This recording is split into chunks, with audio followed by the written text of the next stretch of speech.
mucho mejor que antes porque hay más decisión de las mujeres de tomar el lugar que tienen que tener, pero eso todavía aún hoy en día sigue frenado por muchos sesgos inconscientes y que llevan en general a la inhibición de las mujeres. Por ejemplo, bueno, una carrera si no te conviene porque es poco femenina, no te vas a casar, o esas cosas dichas con la mejor intención de gente que te quiere. Y sobre todo es complicado entre gente que racionalmente no discrimina. Y por ahí lo tenemos las mismas mujeres, ¿no? Porque está en la base de la sociedad. Pero bueno, yo confío en que está mejorando. Yo creo que hay situaciones diversas según el lugar en el mundo. Lo que te trae estas distinciones también hablar con científicas de otros lugares, y eso hace también poder analizar cómo estamos como país en el tema de género en la ciencia. Sí hay ciertas carreras que todavía cuesta un poco que las mujeres se animen a entrar, o quizás haya alguna cuestión por la cual todavía faltan, pero en los inicios, en la carrera, en las becas de doctorado y en las primeras etapas de la carrera científica hay un 50%, de hecho hay más mujeres que hombres en CONICET y en las distintas áreas científicas.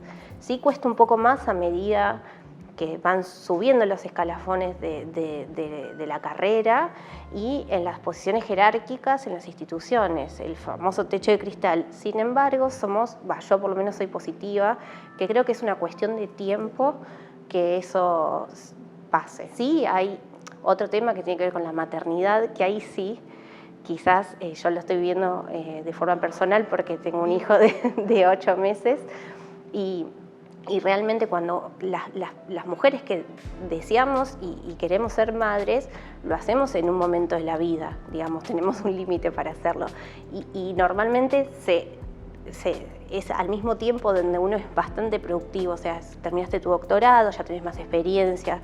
Entonces es complicado, se puede hacer, la verdad que tengo ejemplos de mujeres, de compañeras que no han bajado su nivel, pero es mucho esfuerzo. Y ahí sí yo creo que las autoridades, sea de CONICET, del Ministerio de Ciencia y Tecnología, podrían ver cómo ayudarnos.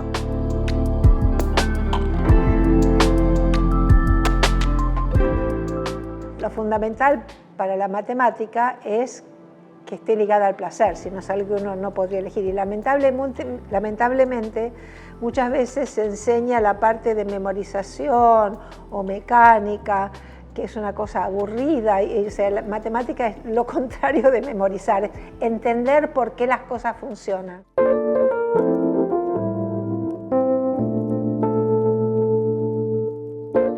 Me focalizo en los linfomas de células T, que es un cáncer hematológico de las células del sistema inmune, que es muy agresivo, que no se sabe mucho y por eso es tan interesante y es necesario estudiar su naturaleza y qué es lo que sucede. Entonces, por un lado estudio la biología tumoral de este tipo de cáncer. Por el otro también estudio los efectos de las hormonas tiroideas, que quizás uno la suele conocer porque hay una patología que se denomina hipotiroidismo. Es muy importante a nivel fisiológico qué es lo que hacen estas hormonas. Tienen efectos en el metabolismo, en el sistema inmune. O sea, es necesario que esas hormonas estén compensadas y a los niveles que necesitamos.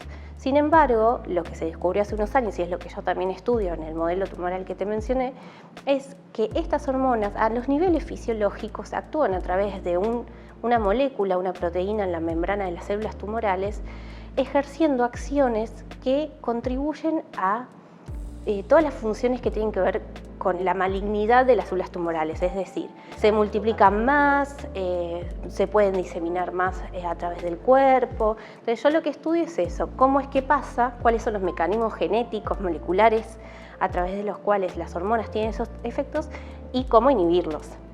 Así que la idea es, encontrar y identificar el problema, porque eso termina afectando a algunas terapias oncológicas. Entonces lo que buscamos es cómo inhibir esos efectos sin molestar a la parte fisiológica necesaria de las hormonas tiroideas. Puede ser que encontremos nuevos blancos moleculares para poder inhibir el crecimiento de los tumores.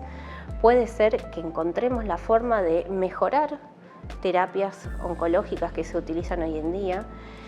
Y también tener en cuenta el parámetro del estado tiroideo en el cuerpo cuando hay un paciente oncológico. Tiene traslación a lo clínico y de hecho estamos trabajando con algunos hospitales para obtener muestras de pacientes y ver cómo podemos trasladar los conocimientos in vitro y en modelos preclínicos a los pacientes.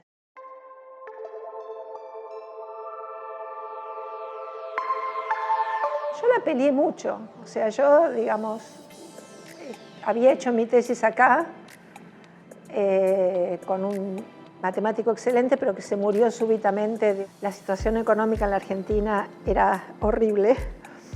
Era una época, tengo muchos años, era pre-correo electrónico, gente no venía acá, estamos realmente muy al sur, no se compraban libros durante varios años, estaba muy, muy aislado, no había nadie en muchos kilómetros que supiera más que yo.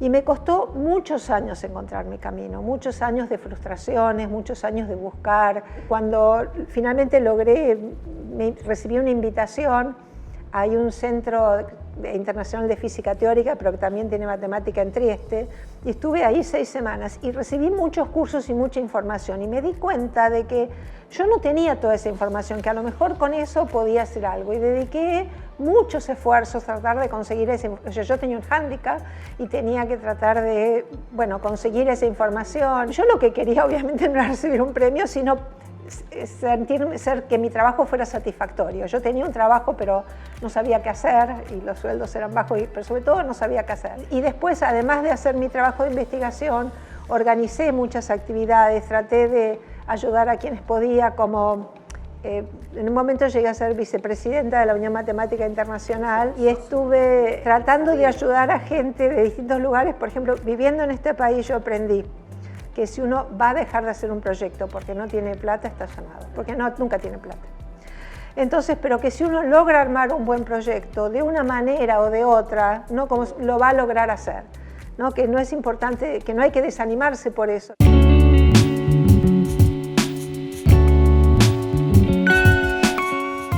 Espero que sí, realmente hubo un cambio, se llegó tan rápido porque todo el mundo se puso a hacer esto.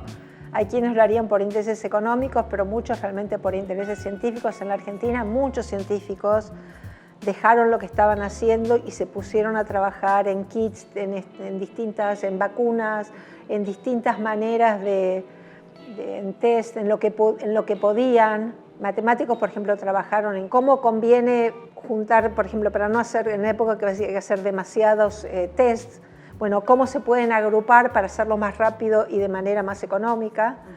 También hay modelado matemático en esto, hay gente que trabajó en el modelado matemático y es interesante porque los primeros modelos epidemiológicos así no incluían algo que se incluyó después, que son unos coeficientes que miden la respuesta. Por ejemplo, si el gobierno dice quédense en su casa, hay un coeficiente que mide cuánta gente va a responder y cuánta no.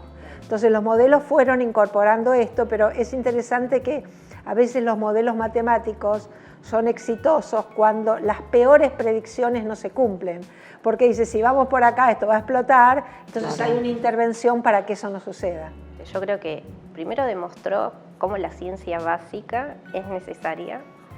Las vacunas, por lo menos las de RNA, era una tecnología que se estaba estudiando hacía muchos años para el cáncer, que de hecho ahora que se demostró su eficacia, seguramente tenga un impulso.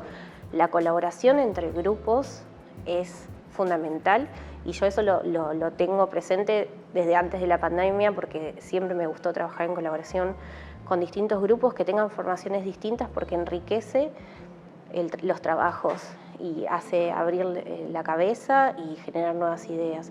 Así que, en definitiva, yo creo que lo que demuestra es lo importante que es el impulso y la financiación que tiene que haber a través del Estado, también de privados, por supuesto la ciencia básica. No es que todo lo que se encuentre y todo el saber de por sí en algún momento se va a poder aplicar y uno nunca sabe cuándo, y es lo que pasó en este caso. El acceso a la información se abrió mucho más, además se hizo un planteo de lo que cuesta publicar.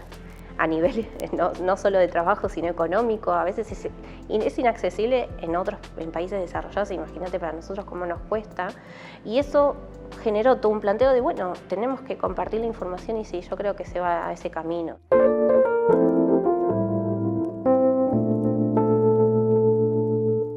Yo creo que sí, pero pienso que sería muy importante, sobre todo sería muy importante para poder tener políticas de Estado que trasciendan los gobiernos. O sea, es fundamental para un desarrollo científico que haya una continuidad, ¿está bien?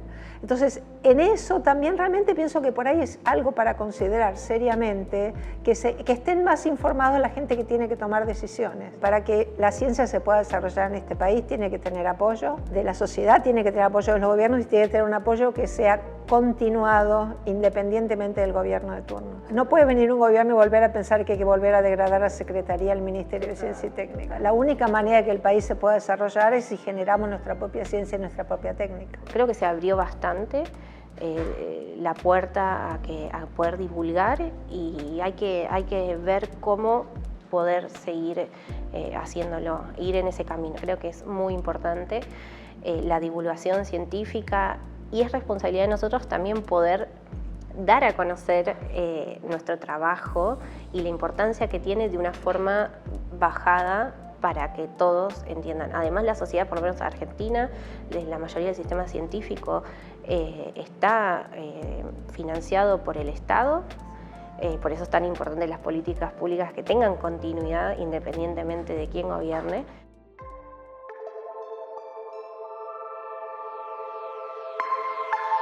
Estoy haciendo todo lo posible desde que tuve este premio y dar visibilidad para tratar de convencer a los jóvenes, en particular a las chicas, a que estudien estas carreras como matemáticas, las llaman carreras STEM, que son por ahí las que tienen ciertas ingenierías, computación, que tienen menos participación femenina.